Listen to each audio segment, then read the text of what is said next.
San Antonio starts right now.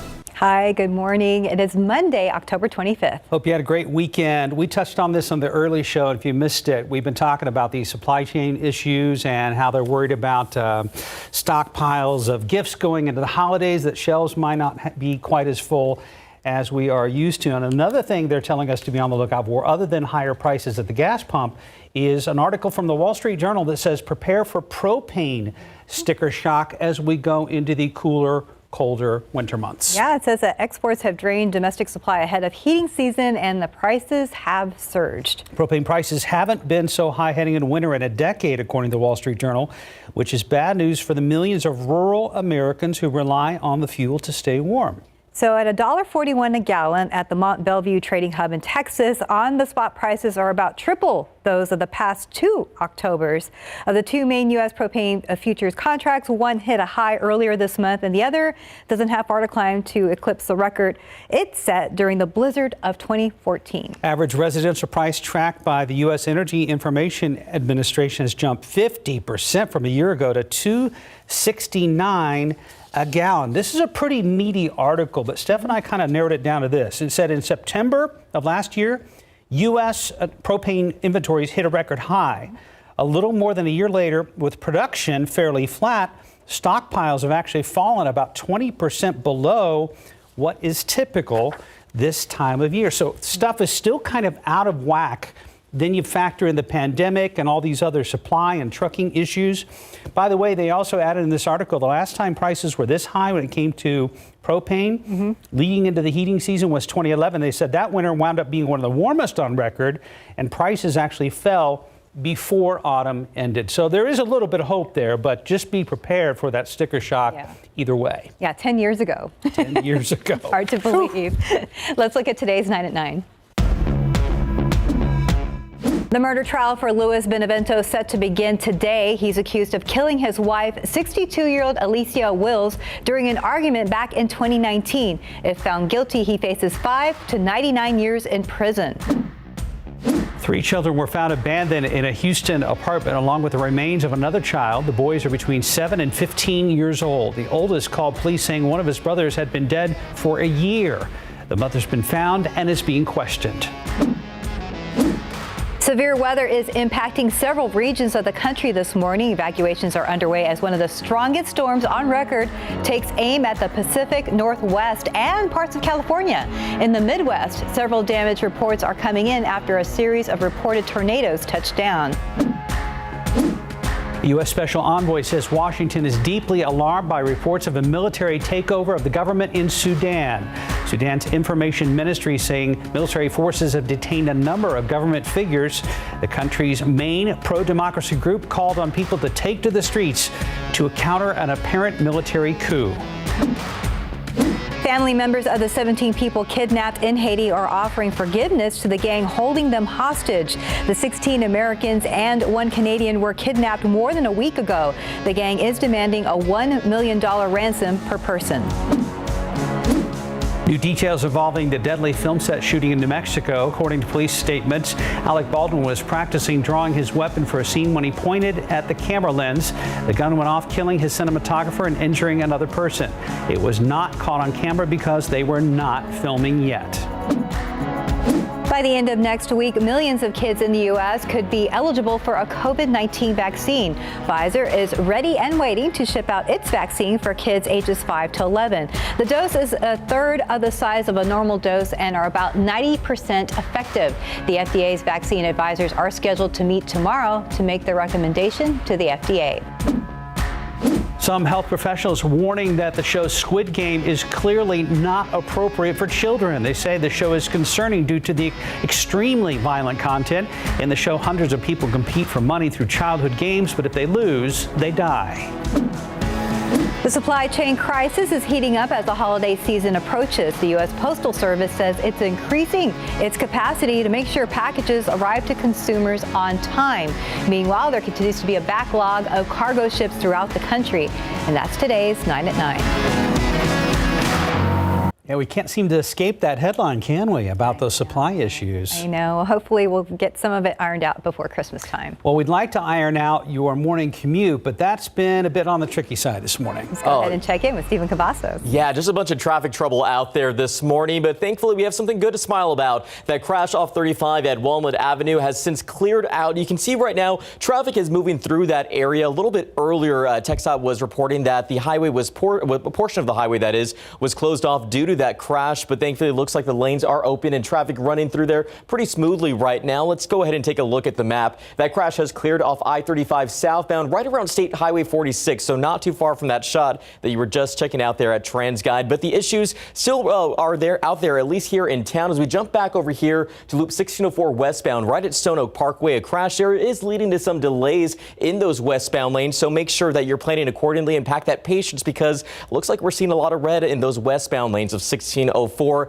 Taking a jump down over here, we have a third crash, I should say, that was reported off US 90 eastbound in Nogalitos. It is not causing any issues right now. This is coming into the downtown San Antonio area, but thankfully it looks like the lanes are still pretty green right now. But taking another look here at this shot at TransGuide, I-35 at Walnut, again, traffic moving there pretty smooth. It has been a pretty messy Monday morning as we get this new day started. So again, make sure that you're driving safe. We're going to continue to track all the issues on the roadways and give you all the updates here on GMSA and online. Let's check in with Sarah Spivey, who has the forecast. Good morning, Sarah.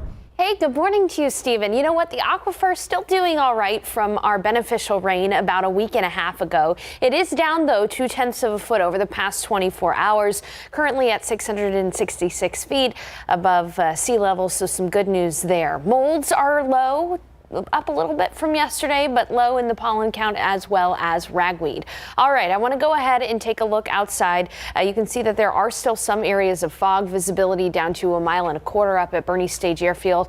Off Highway 90 out toward Castro, visibility is down to less than 1 mile, and it is a warm start to the day. You know, usually we start off our late October days in the 50s. We're currently in the mid 70s, well above average. And speaking of above average, today is going to be a day where we'll be challenging record heat. We'll be looking at clearing skies and a high temperature near 91. You know what we could really use? A cold front to cool us down. We've got one in the forecast, as well as storm chances and windy conditions behind that front. I'll have a look ahead coming up in a few minutes. Mark and Steph. Thank you so much, Sarah. Top stories we're following today. 2 men are dead, 3 others hurt after a big crash on the northwest side. It happened around 11 last night on Grissom Road near Timber Path. Police say an SUV was going too fast down Grissom when it hit a truck coming out of the Whataburger in that area, causing both vehicles to roll over. 2 passengers in the SUV died at the scene. The driver of the SUV and 2 people in the truck were all taken to University Hospital for treatment. A traffic tie-up this morning after a woman was hit by a car on I-10 near De Zavala Road around 4 a.m. Investigators are still trying to gather information. The woman died at the scene and had no possessions or an ID. The driver that hit her fled. The eastbound lanes of I-10 were closed for a couple of hours between UTSA Boulevard and Fredericksburg Road, but have since reopened. And the trial for Miguel Gutierrez continues today. He faces a first-degree murder charge in the death of an 11-month-old baby boy back in 2017. Gutierrez is not related to the young boy, but was apparently babysitting him at the time. During opening statements, his defense team seemed to shift the blame for the baby's death to the mother, Selena Gabriela Moya. She was indicted last year on a charge of child abandonment, risk of bodily injury in a separate case. Her trial date has not been set yet.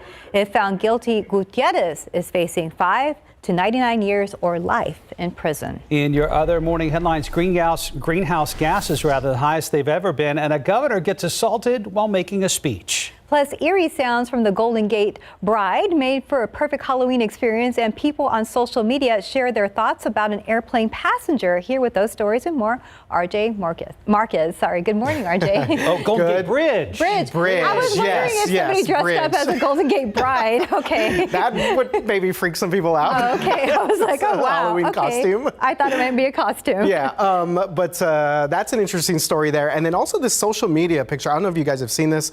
There's airline passenger, this flight passenger, we'll get to that one. I've heard about it, but I haven't seen it yet. All right, so we'll have a little question for you guys afterwards. Okay. But yeah, first of all, let's start with the climate, because that's obviously always the center of attention when we think about things like greenhouse gases. So the United Nations this morning saying that CO2 levels are the highest they've been in 3 million years. The concentration of greenhouse gases in the atmosphere has once again put the planet on a course for warming that exceeds critical limits, scientists are saying. The UN just announced that greenhouse gas concentrations in the atmosphere reached new record levels in a warning ahead of a summit about global warming. So the concentration of carbon dioxide in 2020 was 149% higher than levels before. Scientists also say that industrialization also hit another annual record. So that's something we will continue to follow. Okay, now to an incident caught on camera overseas. Take a look behind me. An Iranian governor was slapped in the face during a public speech on Saturday. Check out this video. A video posted by one of Iran's news agencies shows the moment a man calmly walks up to the stage, and then you saw right there, slap the newly appointed governor of East Azerbaijan. So the man also pushes the governor before security guards, obviously you saw right there, run him off the stage and pull him off. The man was later identified as being one of the country's armed forces, as being in the armed forces. The governor later said he didn't know the man personally. At least he was wearing a mask. And so it's definitely a lapse of security there in Iran. Okay, sticking overseas, now to some crazy video out of Turkey. Check this out. These paragliders can be seen colliding in midair and spiraling out of control. This is literally a worst nightmare for anyone who enjoys paragliding. So this happened at a coastal resort. Although they plummeted into the water, both have actually survived the accident. So they were pulled from the water and then rushed to the hospital for treatment. There's no word on their condition this morning.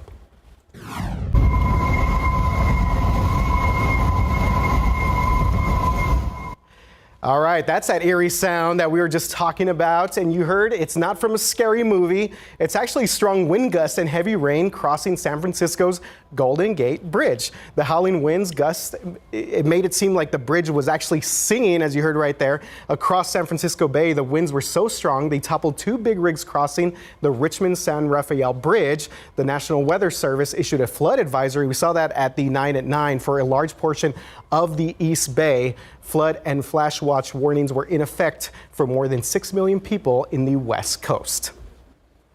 All right, guys, and finally, here's the question of the day. What would you do if you were sitting on a plane and the passenger in front of you did this right here? Check this out. This airline passenger draped her hair all over the back of her seat, and it definitely did not sit well with a lot of people. So the picture was posted later on social media. This appears to be a Southwest flight, and the question on social media was, well, what would you do if this happened to a passenger in front of you? Mark? Stephanie, have you ever had an experience like this or something similar on a flight? No, thank goodness. Not that I recall. I mean, what would you do? I mean, gosh, I would hate for it to happen to me, but I would also be scared to say anything with the way things are going on planes right now. Well, you have a point. She's got a point. Yeah. I would mean, just, ooh. Depending on the day, I would probably open and close my tray table at least once. So I'm glad you said that. There you go. A lot of people were saying that they would maybe like try and pin her hair to the tray table. But the nice at least thing make to a point do of saying that. is to kind of say, excuse me, ma'am. I think it's, yes, it's common courtesy. You were amazing in Addams Family, but please. You're amazing in Addams Family. Can you help us out? Oh, man. Great reference to Cousin It right there. Yeah. It's very good stuff. Yeah. RJ, thank you. Thanks, guys. Thank you. Right now, 9/11, about 75 degrees, still ahead on GMSA at 9. Remembering the lives lost to domestic violence, what the city of San Antonio is doing to raise awareness this month and how you can help. And good morning. We are here at Knight Aerospace. Take a look around. We're going to explain what the company does, why it's so important, and tell you about a new competition involving Space Force. We're going to explain right after the break. Outside with live cam. Kind of a gray start out there. We know it's very sticky. But Sarah Spivey is here with some great news for those of you who love more autumn-like temperatures. They are on the way. And welcome back. It's about 9:15. Two companies here in San Antonio are competing in the Hyperspace Challenge, a program through Space Force. Max Massey's at the headquarters for Knight Aerospace. Max, tell us a little bit more about what that company does. Good morning, guys. If you saw my social media, it's really like mind-boggling. I think there's one picture where I'm like, whoa. So take a look right here. They develop aeromedical biocontainment modules. It sounds like a lot. It's a little complicated, but we're going to break it down. If you take a look around, we're in one of the mock modules, joined here with President and CEO Bianca. So for those who don't know, what does Knight Aerospace do? So Knight Aerospace is successful at building systems that safely and comfortably move people in cargo aircraft, people and equipment. So cargo aircraft moves cargo, but many times they move people and patients. And up to this point, what they have done is just transported patients. So what we do is we create environments so we can treat patients in the air. Now, this has been vital during the pandemic. I want to show you guys this little setup going on. Can you explain what we're looking at here? Yeah, so on the biocontainment module, we built an entire room that is negatively pressurized and sterile so that the air is filtered out and safe for the cargo aircraft and the crew, the air crew. But if you were in this, which is a universal patient module, you could put a patient in something like this and contained the contamination. So this was used a lot for like Ebola patients. And if you had to transport somebody with COVID in an environment where it was not protected, you would put them in something like this. This is a 3-liter stanchion. So if you didn't have a patient in this, you could put patients on all 3 levels. Or you could use ICU beds, depending on the acuity of the patients and how many patients you have. You can transform the equipment to carry as many as you can, and with various acuities. This is amazing stuff going on. Now, we're going to close this live shot up, but don't worry, we're coming back at 9:30, and we're going to tell you guys all about the Hyperspace Challenge, how this stuff can now be associated with Space Force. We'll see you back here at 9:30. Thank you, Max. Sounds good. Let's jump right into weather with Sarah, who's in for Justin. We've got a lot to cover in the weather as well. Big changes coming our way. The first thing I want to talk about, though, is that it's a little gray out there, cloudy, and there are areas of mist and even some drizzle out there, too. These stubborn clouds will be with us through about lunch, but then we'll see afternoon sunshine. Temperatures this morning, as I just mentioned, well above average. 75 degrees to start the day here in San Antonio, 73 in Del Rio, 74 in Cotulla.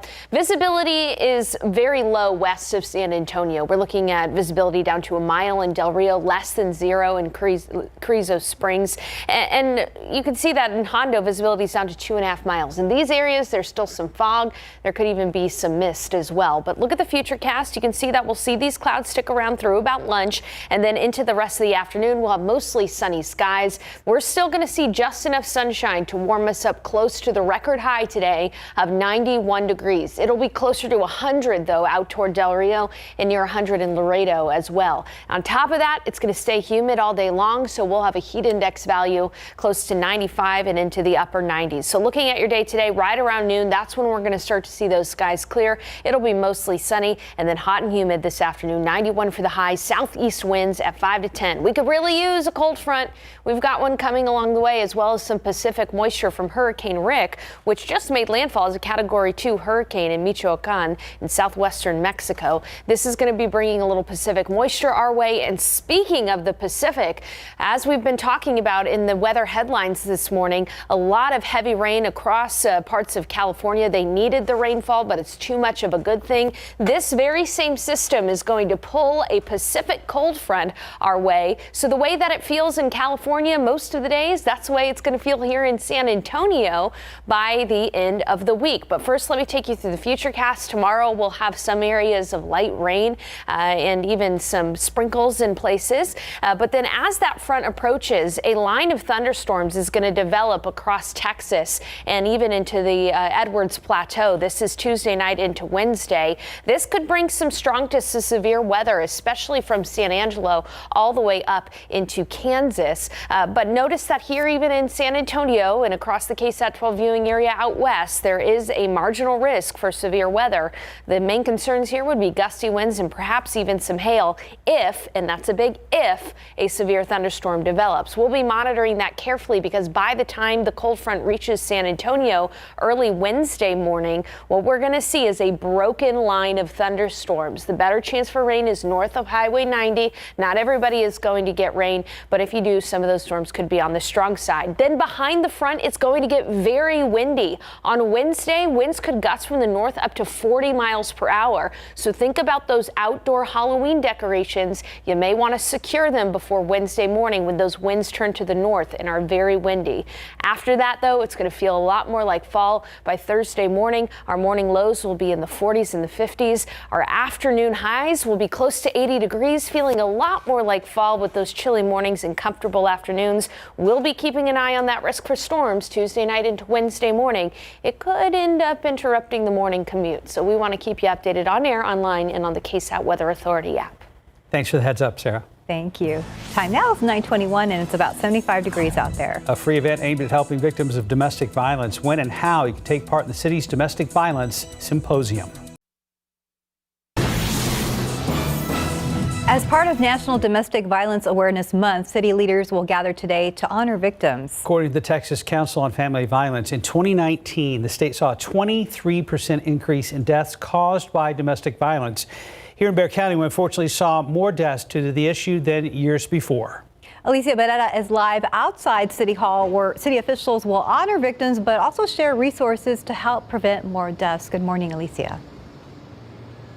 Good morning. Well, here in Bexar County alone in the year of 2020, there was a 31% increase in deaths related to domestic violence. That's 17 lives lost. And unfortunately, many of these calls to get resources are done when the violence has already started. So that's why city officials today want to remind our community, those people at home, of the resources available to them. And just a reminder, there is the Violence Prevention Program, and that's about prevention and intervention, policy and programming. Under its umbrella are trauma-informed care for minors, violence prevention programs for kids and youth, of course, gun violence prevention, and of course, domestic violence. But to talk more about what's going on today is Miss Jenny Hickson with the Violence Prevention Program. So today's a big day. Y'all are going to be sharing about the symposium happening in just a few days. We are. The symposium starts on Thursday and it continues through Friday. It's free and people can register online. And then about the resources that the city of San Antonio offers for families, for kids, for women, for men who are experiencing violence. So people can always go to sanantonio.gov/violence prevention and find all of the resources that we have available. They can always also call 911 in an emergency. SAPD is available to respond, or call 311 or 211 to get more information about local resources. Jenny, perhaps the biggest words of advice that you could give for anyone struggling at home right now who may be a little scared to come forward with their story? There are lots of people out there to help you, and for family and friends of people who are experiencing domestic violence, stay in contact, don't give up, and be that helping hand. We know that that's actually what gets people out of violent relationships, is those relationships with family and friends. Jenny, thank you so much for being with us today. And again, this press conference happening at 10 a.m. We will be streaming live on KSAT.com. Back to you. All right. Thank you, Alicia. There is more ahead on GMSA at 9. San Antonio family files a lawsuit against Torchy's Tacos after parents say their child ate contaminated onions. What they say happened as a result of that. Plus, we were going to do this Friday, but we're doing it today. We're checking out fishing on the San Antonio River. You heard that right. Anglers are finding good fishing at stone's throw from downtown, and in some cases on the Riverwalk itself. That is coming up. And we're getting a weekend sports recap. RJ Marquez is joining us once again with football and basketball highlights. And welcome back. So no Cowboys this weekend and no Texas football. So my Longhorns saved me some pain and stress. Still a busy sports weekend. We're jam-packed, so we're going to move right into RJ Marquez with an update on weekend sports. Yeah, guys, and a first for our weekend sports. We're going to start with UTSA because the Roadrunners, man, they are doing some big things. Absolutely. Standing ovation so far. They have moved up to number 23 in the latest AP Top 25 poll. The Roadrunners offense has scored 45 or more points in 3 straight games. And of course, these rankings come after UTSA won on Saturday for the first time ever at Louisiana Tech.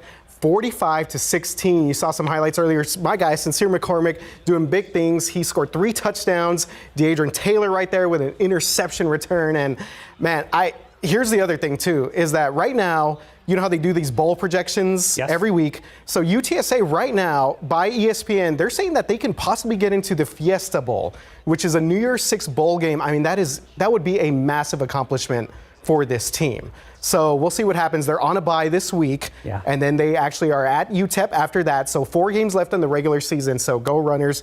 Let's see, have them continue this. Being bowl eligible would be awesome. Yeah, that'd be amazing. Okay, so Texas A&M, they are now ranked 14th in the country after an impressive road win over South Carolina. I see Sarah over there gigging him. Yep, there we go. Whoop.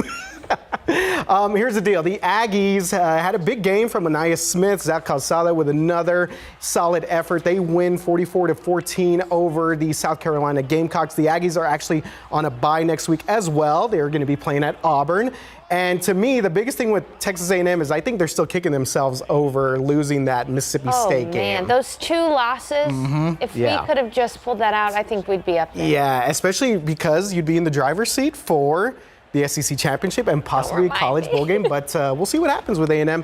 Still a ways to go here. And speaking of the Texas Longhorns, they actually play Baylor next week. They were on a bye this weekend. All right, on to the NFL. Pro football coverage, powered by Davis Law Firm. Oh, man. Here we go with the Texans. This was kind of called the J.J. Watt Bowl right here because J.J. Watt playing his new team, Arizona, against his old team, the Texans. And we saw right there, Texans actually went up 5-0 in this game.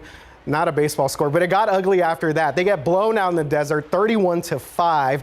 And for the moment here, I mean, the Texans are really bad. They've lost like 6 consecutive games now. But Cliff Kingsbury has the Cardinals at 7-0. Now, Cliff Kingsbury, for many people that might not know, is a New Braunfels native. So shout out to my guy Cliff Kingsbury, who's doing big things there with Arizona. The Cardinals, of course, the only undefeated team in the NFL, and the Texans get the Ram next. So more and more pain for the Texans. All right, moving on to the Spurs. All right, I think we're going to need Stephanie to go back to the AT&T Center because the Spurs have lost back-to-back games after that season-opening win against the Orlando Magic. Now, the schedule has been absolutely brutal. They played at Denver on Friday night. Then they played Milwaukee, that's right, the defending champions, on Saturday night. Now, Doug McDermott, you saw right there, made some nice plays. Keldon Johnson. Pop said that he was happy with the fight that the guys had. Lonnie Walker scored 17. They kept it close. But again, this schedule has been pretty brutal for San Antonio, and it does not get easier because tomorrow they're playing at home again.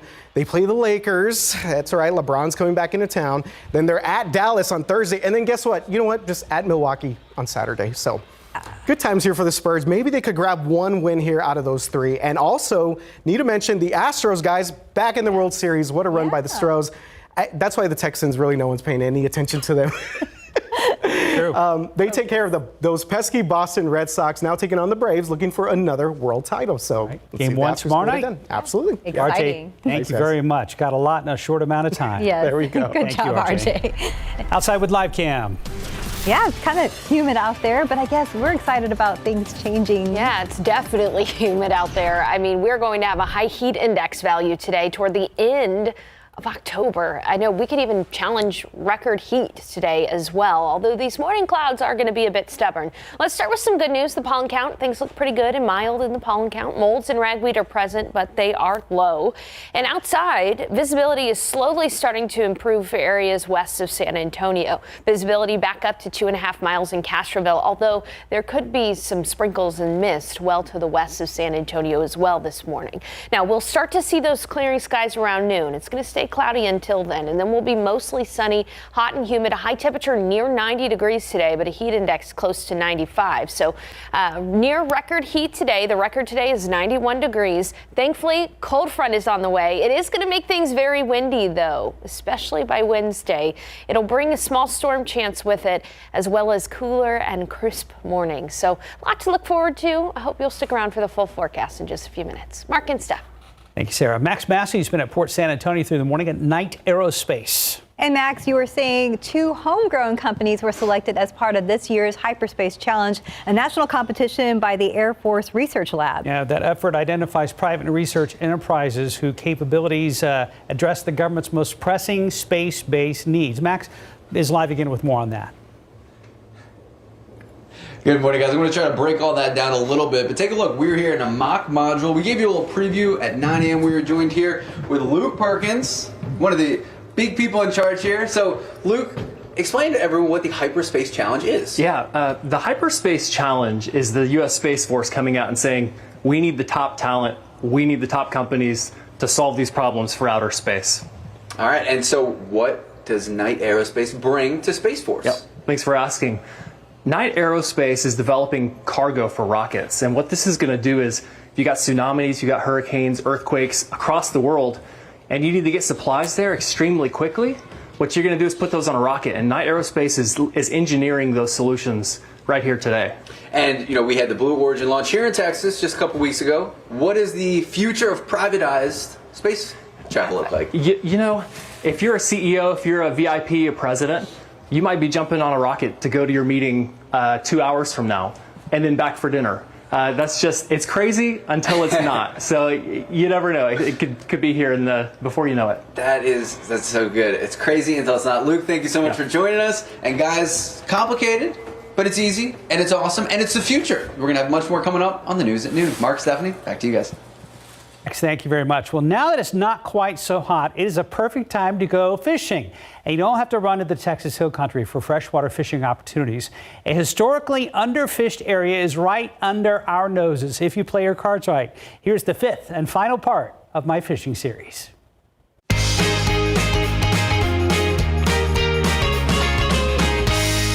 Dude, are you kidding me? A local kayak angler snagging a decent-sized bass on light tackle is not unique. Where Clint Hopkins caught it is. It was December and mid-pandemic on the San Antonio River downtown. But before you go cast a line near Casa Rio or anywhere with a Riverwalk address, we thought we'd get some guidance from the San Antonio River Authority. We met up with Mike Gramley much further south on the Mission Reach of the SA River. That's one of the things I hear a lot of when I bring groups out here is like, Mike, I didn't know this was here. And I was like, well, it's here and it's for you, and you know, come out and enjoy it. This spot called Davis Lake was created by Espada Dam. It's home to bass, catfish, and smaller panfish. I decided to give it a shot, along with KSAT newscast director Robert Flowers. We didn't catch anything here, but it's a pretty spot, complete with boardwalks for fishing. And there's some places up in the museum reach, which is you'll think of in the city and stuff, but there are actually some decent places to fish there. I convinced Robert to show me his spot just down the street from KSAT. He says he fishes the museum reach all the time. So when do you come down here? Lunch break, pretty much. Yeah? Oh, yeah. So kind of in between newscasts? In between newscasts, that is correct. Or after I finish directing the 4:30 to 6 o'clock show, I'll sneak down here for about 30 minutes. We had no luck here either, but had to compete with some boats and barges. While bank fishing is the easiest option, kayak anglers like Jason Gutierrez have caught good-sized bass down here. The River Authority urges kayakers to plan ahead. Well, I mean, like downtown, you're really not able to put your kayak downtown. There is an opportunity through Mission Adventure Tours to do kayak rentals, and they do run some kayaks there in the morning time. But that's very structured, and even if you're going to bring your own kayak, you still have to pay a fee to get in the water there, and they have to be out at a certain time because there is barge traffic in that area. And since the San Antonio River isn't well known for fishing, that's given fish time to thrive and grow, meaning some big ones are in there. I think the cat's out of the bag now. Yes, it is. All right, so the River Authority reminds you to have a current fishing license, leave no trace at your fishing spot, be courteous to others, and most importantly, abide by park police guidance. If they say you're in a spot that isn't safe for others, move along. All previous episodes of my fishing series can be found on KSAT.com. This one will be on there later today. So not that far from here. Just down the street. Wow. Yeah, and again, there's some pretty good ones in there. Okay, good to know. Yeah. In time now, it's 9:40 and it's about 75 degrees out there. You're watching GMSA at 9. Several celestial events taking place this fall, and you'll be able to see them right here in Texas after the break. Details on what's going on and when you should look up. KSAT 12 presents another Day of the Dead story, brought to you by Toyota. The German influence in Central and South Texas is undeniable. It's in our food, it's in our music, and during Oktoberfest, it's a heritage that's celebrated. But there was a time when being German American was a bit more complicated. You wouldn't really hear about this. Before coming into this class, I had no idea about this issue whatsoever. Now, some history students from St. Mary's are using a Day of the Dead tradition to confront a topic that's in danger of being forgotten. We're working on a friend commemorating all those people that had to go through the internment camps. During World War II, thousands of Americans and Latin Americans of German descent were interned by the U.S. government. It's an injustice that's never been fully recognized, and one of those camps was right here in Texas. Eric Gehrman's family experienced it firsthand. He was only 5 years old. United States, they took us. They picked up more Costa Ricans than any other country. Built at the Beethoven Manor in time for Oktoberfest, this ofrenda not only keeps the story of America's German internment alive, it raises questions about how we treat people as a country, both then and now. Story reminded me a lot of how the current border crisis is going, in which there's children behind barbed wires being away from their parents. We need to tell these stories in order to acknowledge that that is who we are, and because we need to acknowledge who we are before we can change who we are. Well, it was a busy weekend on KSAT.com. Another local restaurant gets sued, but this time because of a salmonella scare.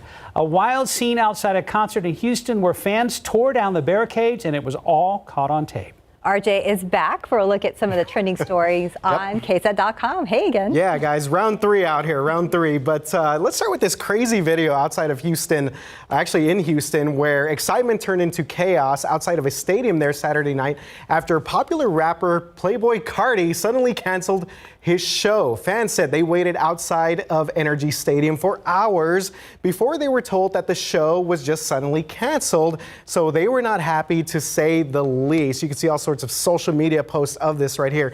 KPRC TV, KSAT's sister station in Houston, reported that fans broke down metal detectors and stood on top of cars after the announcement. Videos also show fans breaking down the security gates and rushing into the stadium arena area. So Houston police say they're still investigating. They controlled the scene and everyone appears to be okay.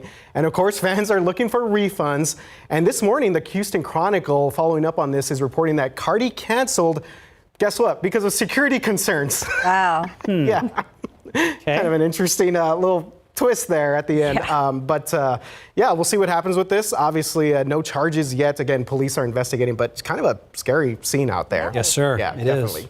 Okay, guys, well, back here at home, this next story getting a lot of attention this morning, especially if you're a fan of Torchy's Tacos. A family is suing the Torchy's on the far north side after a young boy had to go to the hospital after they said he got salmonella from eating contaminated onions. The lawsuit states the boy got sick after eating at the Torchy's on Sonterra Place on August 21st.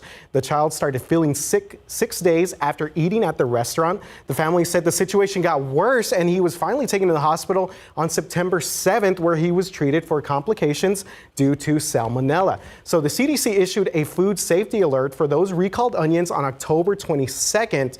The onions were imported from Mexico and were sold and distributed to restaurants and grocery stores across the country, including Torchy's. So we have the full lawsuit on KSAT.com if you want to check that out. We saw last week McDonald's locally was sued because of hot coffee. So there's a lot of lawsuits going on. You're right. There were two, restaurants. I wondered the back-to-back, but yes, they were both local. Yeah. You're right. Yeah, definitely. So switching gears, guys, this next story on KSAT.com may make you want to sing that old Texas classic, Deep in the Heart of Texas. We all know how it goes, right? The stars at night are big at bright. Deep in the heart of Texas. Okay. Yeah, team. On cue, we didn't even practice that. Okay, guys, so there are many events taking place in the sky this fall that can be seen by Texas residents. So what's going on and when should you look up? So we have an article on KSAT.com written by digital journalist Mary Claire Patton that breaks it all down. So mark your calendar for that beaver moon can be seen on November 19th. There will also be a partial lunar eclipse of the beaver moon that same day. And then how about a cold moon on December 18th? Very cool. Humans have used the moon as a way to keep track of these time and moon for centuries. Ancient cultures would give each full moon a different name based on the behavior of plants, animals, thus beaver, or the weather during that month. And we have a lot more information on our website. I love these stories. Mary Claire Patton's really into stuff going on. Yeah, she's on top of it. I give these free tips. And people are super interested. Yeah. Buc-ee's, if you're smart. I know. Just saying.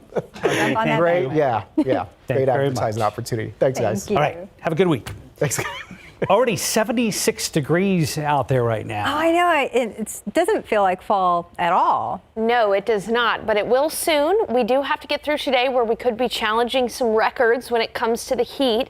These clouds, though, may be a bit of a saving grace for us, although it is very muggy outside. Let's take a look out there with live cam. You can see on the horizon, you can literally see the humidity in the air this morning. Visibility is down to 5 miles in Castroville, although we are seeing some improvement there. These clouds are going to be with us for the first part of the day here. They'll start to clear around lunch, and then in the afternoon we'll have mostly sunny skies. If you are not a fan of the humid weather, we've got a big drop in the humidity. Can you guess what goes right here early Wednesday morning? It's a cold front.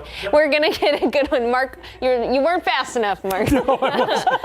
All right, we are going to get a cold front. That's going to bring the humidity way down, allowing for our morning lows to be crisp and cool and our afternoons to be comfortable. Now, there are a couple of things that we're going to have to talk about with this cold front.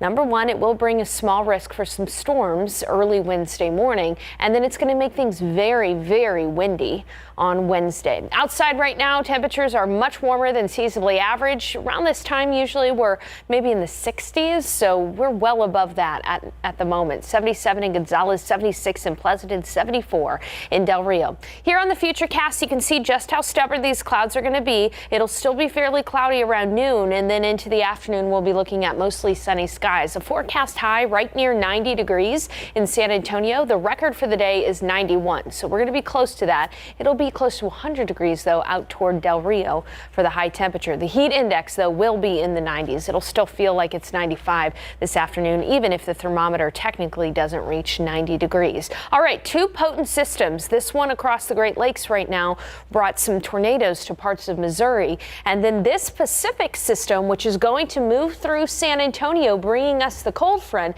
is currently bringing a lot of rain to drought-ridden California, even some snowfall across parts of the mountains there in California. Now, this is going to pull some cooler Pacific air our way. Look at these temperatures in the 40s and 50s across the Rockies. And so we will be able to get some relief from this heat. We just have to get through the next 24 to 36 hours or so. Tomorrow during the day, some light rain is possible in spots, only a 20% chance for rainfall. And then as that front approaches Tuesday night into Wednesday, a broken line of thunderstorms is going to form.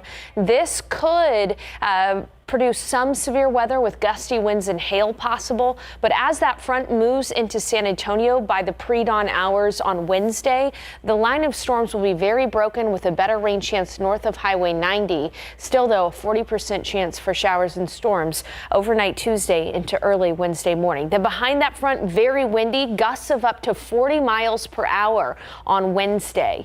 And so as that happens, you're going to want to secure any kind of Halloween decorations because they'll be blowing around pretty quickly with those gusts up to about 40 miles per hour. Then we're going to have nice cool mornings. By the weekend, our morning lows will be in the upper 40s and our afternoons will be comfortable. We're going to be looking at high temperatures only near 80 degrees, and that does include Halloween.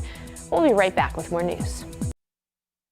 Today was such a busy show, we are actually out of time and have to say goodbye. Yeah, it was a busy Monday. You guys have a great day and try to keep cool with all this humidity out there. And Sarah is back at noon. I'll see you guys at noon. We'll talk more about those storm chances Wednesday morning. Have a good one. Bye.